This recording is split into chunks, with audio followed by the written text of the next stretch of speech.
আসসালামু আলাইকুম প্রিয় দর্শক, চলে আসলাম দেশের উপর ভারী থেকে অতি ভারী বৃষ্টিপাত, নিম্নচাপ এবং আবহাওয়ার খুবই গুরুত্বপূর্ণ খবর নিয়ে। আগামী 24 থেকে 48 ঘন্টার মধ্যে ফের বাংলার উত্তরাঞ্চলের জেলাগুলোর উপর ধেয়ে আসছে ভারী থেকে অতি ভারী বৃষ্টিপাত, যার কারণে উত্তরবঙ্গের কোথাও কোথাও ভারী থেকে অতি ভারী বৃষ্টির কারণে জলবদ্ধতা তৈরি হতে পারে এবং কৃষকের ব্যাপক ক্ষয়ক্ষতি হতে পারে। প্রিয় দর্শক বন্ধুরা, পরবর্তী 72 ঘন্টায় বাংলাদেশ থেকে শুরু করে ভারতের পশ্চিমবঙ্গ সহ উত্তরবঙ্গ, আসাম, ত্রিপুরা, মেঘালয়, মিজোরাম সহ সারা দেশের কোন কোন জেলাগুলোর উপর ভারী থেকে অতি ভারী বৃষ্টিপাতের সতর্কতা জারি করলো তা সম্পূর্ণ বিস্তারিতভাবে জানিয়ে দেওয়া হবে ভিডিওটির মাধ্যমে। জানতে হলে ভিডিওটি শেষ পর্যন্ত দেখবেন, ভালো লাগলে লাইক করবেন। সবার আগে প্রতিদিনই গুরুত্বপূর্ণ আবহাওয়ার লেটেস্ট আপডেট পেতে চ্যানেলটি সাবস্ক্রাইব করে পাশের বেল বাটনে ক্লিক করে রাখবেন। আর ভিডিওটি কোন জেলা থেকে লাইভ দেখছেন কমেন্ট করে জানিয়ে দিন।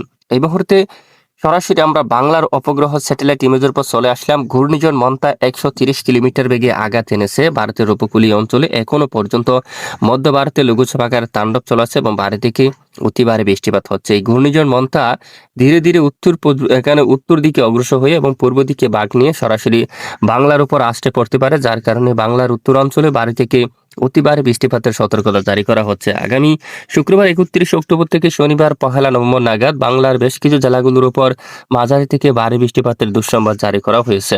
এদিকে দিনাজপুর সহ কারলে, তারপর সাইদপুর, পীরগঞ্জ, ঠাকুরগাঁও অঞ্চল, বোদা, দেবীগঞ্জ, শীতলকুচি, জলপাইগুড়ি, তারপর এদিকে ইসলামপুর, কৃষ্ণাগঞ্জ, তারপর এখানে উত্তরবঙ্গের বেশিরভাগ এলাকায় ভারী থেকে অতি ভারী বৃষ্টিপাত হতে পারে। এদিকে বাগমারার এদিকে বোলপুর, নেত্রকোনা সহ দেশের উত্তরাঞ্চলে মাঝারি থেকে ভারী বৃষ্টিপাত হতে পারে 31 অক্টোবর। এছাড়া দেশের মধ্য অঞ্চল হালকা আকাশ মেঘলা থাকতে পারে, কুমিল্লা, ঢাকা, মেহেরপুর এখানে।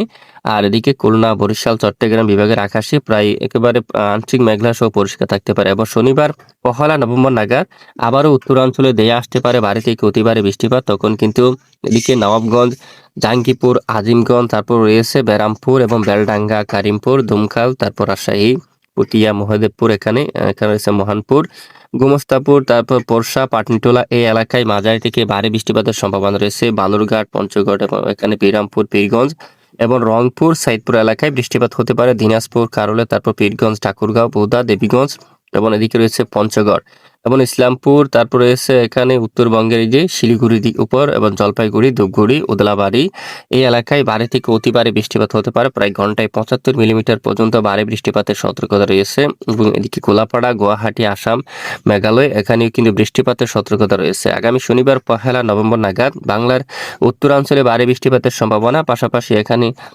এখানে মেহেরপুর থেকে শুরু করে শাইলকুপার দিকে, পাবনার দিকে এবং পাংশা এই এলাকায় এখানে মাঝারি থেকে ভারী বৃষ্টিপাতের সম্ভাবনা রয়েছে। দামোহদা এবং করসাদপুর এলাকায়, তারপর রয়েছে সাগদা এবং পান্ডুয়া, শান্তিপুর এই এলাকায়, কৃষ্ণনগর এই এলাকায় বৃষ্টিপাত হতে পারে। কলকাতা, কোলাঘাট এবং জলছাড়া সহ অধিকাংশ এলাকায় অতি ভারী বৃষ্টিপাতের সতর্কতা রয়েছে। এবং এদিকে রয়েছে ময়মনসিংহ, মাদাম, তারপর এখানে বাগমারা, তারপর বিশনবাপু সহ এবং পেনারবাগ উত্তরাঞ্চলের বেশ কিছু এলাকায় মাঝারি থেকে ভারী বৃষ্টিপাতের সম্ভাবনা। এবং রবিবার 2 তারিখ নাগাদও ভারী বৃষ্টিপাতের সম্ভাবনা রয়েছে খুলনা এবং ঢাকা বিভাগের কিছু কিছু অঞ্চলে, ময়মনসিংহ বিভাগ থেকে শুরু করে মাদান, বিশনবাপুর, সিলেট, তারপর এখানে রয়েছে আরো বেশ কিছু এলাকায় বজ্র সহ মাঝারি থেকে ভারী বৃষ্টিপাতের সতর্কতা কিন্তু জারি করা হচ্ছে। প্রিয় দর্শক, এই হচ্ছে মূলত আজকের আবহাওয়ার গুরুত্বপূর্ণ রিপোর্ট। এতক্ষণ আমাদের সাথে থাকার জন্য অসংখ্য ধন্যবাদ।